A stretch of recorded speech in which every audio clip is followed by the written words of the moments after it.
It's the weed spraying bike.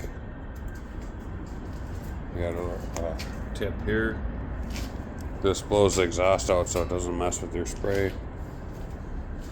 I made a plate here. Take the fender off, bolt that on. 3.5 gallon tank, overflow here. Filter. Got a harness, special made harness with a fuse in it. Flip the switch.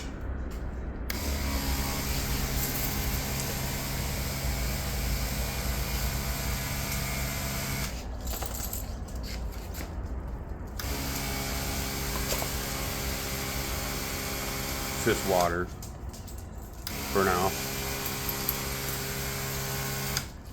Single track weed sprayer 2000.